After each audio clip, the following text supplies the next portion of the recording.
Nandito lang ako sa loob ng classroom, ano. Wala na akong klase. Mag-aano na, mag 5 o'clock na. Hintay ko lang yung 5 para mag-out. Pero ikaw, nakapasok ka na ba sa ALS classroom? Yung may ALS classroom ka ba o learning center lang talaga? Saan ba kayo nagsisession? Ano, ang nagdaraos ng learning session sa ALS? Sa bahay na yun ba? Ano, sa balkon ba ng bahay ng isa sa mga classmate mo? O sa balkon ba ng bahay mo? Dun ba sa may simbahan? Ano, sa may sa kung saan-saan. Dito ngayon, nasa classroom ako kasi tapos na yung klase ko. Ikaw ba, bilang isang adult learner, nakakailang ano? Minsan feeling mo out of place ka sa ganitong setting. Yung mag-enroll pa, yung mag-aaral pa eh. May edad ka na, no? 30 ka na, 40 ka na. May anak ka na, may pamilya ka na, no? Tapos mag-aaral ka pa. At elementary pa or junior high school. Pero, kung gusto mo mag-aral at nagdadalawang isip ka pa rin pumasok sa ALS, ano, para sa'yo ang video na ito. Chill lang tayo, usapang pangarap sa loob ng 4 na sulok ng ating classroom.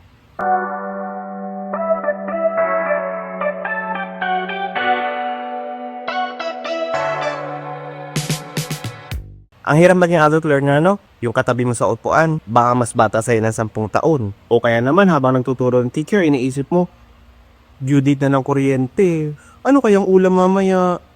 Ay, may panggatas pa kaya ang anak ko? Kung sa kaya ang anak ko, lalabas na yun sa school, Mga ganun ang iniisip ng mga adult learner, lalo na may mga pinag-aaral na anak. Gusto ko lang sabihin na valid yung point mo, ano? Hindi biro pagsabihin ng buhay at pag-aaral, pero alam mo yung kung ano yung masarap sa pakiramdam? Yung aminin sa sarili mo na, hindi ko pa alam ang lahat. At handa akong matuto uli. Napaka-humbling nun, ano? Napakatapang. Tingnan niyo yung mga upuan dito. Ayan. Tingnan mo yung mga upuan na yan, ano? Bawat isa dyan may kwento. May mga sumuko na, may mga lumalaban pa. Ang tanong, alin ka doon? Ang ALS Learning Center natin ay hindi lang para sa mga bata. Para ito sa sino mang gustong magbago ng takbo ng buhay niya. Hindi ka late. Nandito ka sa tamang oras. Ang edukasyon kasi walang expiration date. Kaya kung nandiyan ka sa bahay mo, natatakot kang bumalik sa pag-aaral, may naghihintay sa iyong upuan sa loob ng ALS Learning Center. Imagine mo yung sarili mo sa graduation day. Yung suot mo yung sablay, hawak mo yung certificate, lahat ng pagod mo, yung puyat, yung kaba sa exam, yung hiya sa pagpasok. Lahat yun magiging worth it.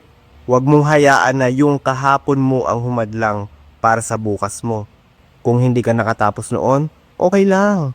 Ang mahalaga, tinatapos at tatapusin mo siya ngayon. Proud ako sa'yo kasi hanggang ngayon, nandito ka pa rin. Nanonood at naghahanap ng lakas ng loob. So sana ang video na ito ay nakatulong sa'yo, no? Kasi paalis na ako. Pero sana baunin mo na ang pangarap mo ay hindi drawing lang. Totohanin natin yan. Isang shade, isang lesson, at ilang araw lang sa loob ng learning center ang kailangan.